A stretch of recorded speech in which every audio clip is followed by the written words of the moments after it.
Through the lens of my camera, the Cotswolds, as suggested by Grant and Eleanor of British Columbia. To do justice to the place properly would take a whole television series. So I'm just going to go and visit a few places, and if you want to know more about them, I'll put links in the description below. So I just hope that you enjoy the bits I'm doing, and I'm going to start in the south corner at Bath and Bradford on Avon.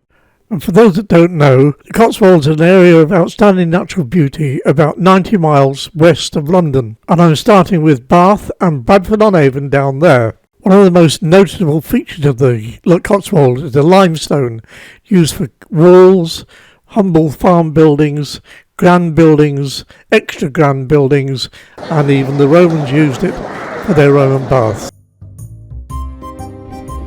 Well, I've arrived in Bath, and now I'm going to take a little walk to what I hope we'll find the interesting bits. There's one of the main shopping streets. I'm going to take a walk up this way.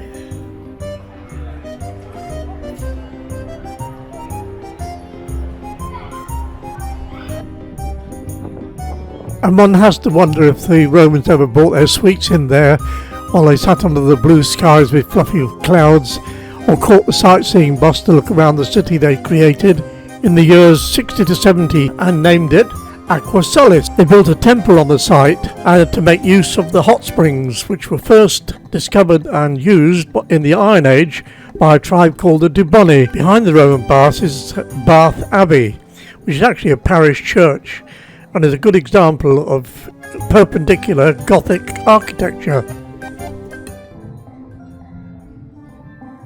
This is the square behind the Abbey. I love the open spaces in this city and the very interesting shops, including yet another sweet shop. Wonder if the Romans went in there. We'll take a walk along the side of the Abbey now.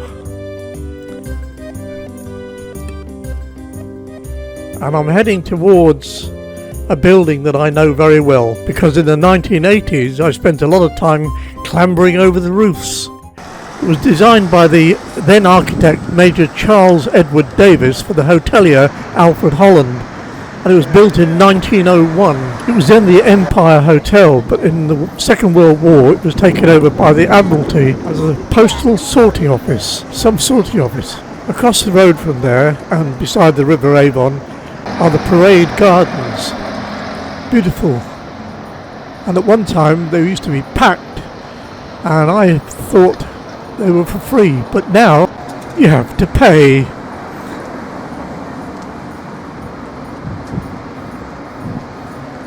And I suppose on a nice sunny day in summer, it's a nice place to be.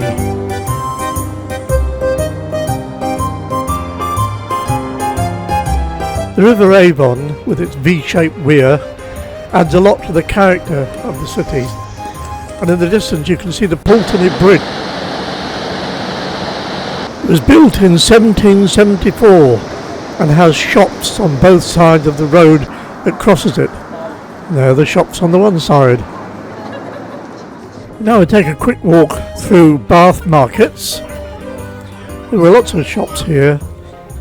If you're a shopper, you'd love it. And that, out the other end, was Bath Guildhall Market. And for shoppers, there's the corridor with lots more interesting shops. But since we're not here to do any shopping, it's time to move on towards Bradford on Avon, which lies about 5.5 miles as the crow flies to the southeast. And the drive takes us through the rolling wooded hills of this part of the Cotswolds, the southern part, into the town, find somewhere to park, avoid the double yellow lines, and go and see the Anglo Saxon Church. And here we are, the Church of St. Lawrence, classed as an ancient building, thought to have been built in the year 709. It's still used as a place of worship by congregation of the Holy Trinity and some other Christian groups. Now we take a walk back into the centre, and that tall building that you can see there is the old Abbey woolen mill.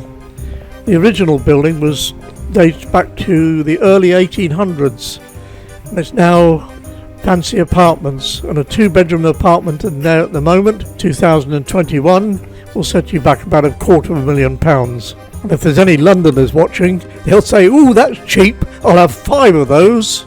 Well, while the Londoners are rushing to get their checkbooks out, we'll take a walk across this bridge over the River Avon. And the bridge was renamed the McKeever Bridge as a tribute to Ed McKeever, who won an Olympic gold medal as a sprint kayaker in 2012. So let's walk over his bridge now and have a look at the little park on the other side.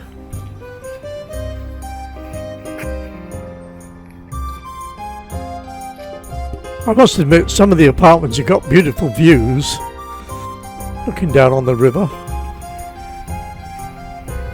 And so on to this very pleasant little park alongside the river.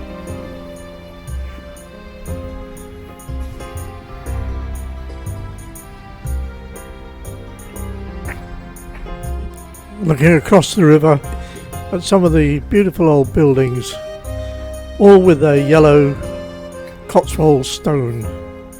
Beautiful. And there's the bridge that carries a lot of traffic over the River Avon.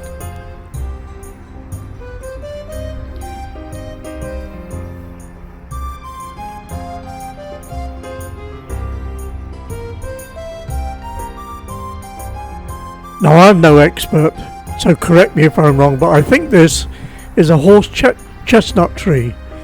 Enormous. Very beautiful. And here you can get an idea just how much traffic uses that bridge over the River Avon at Bradford on Avon. It's a wonder it's still standing. Well, there's a map of the town. It's a very nice little town. Well worth a visit if you're in the area. I can recommend it. And one final look downstream of the river before we head back into the town and find our vehicle.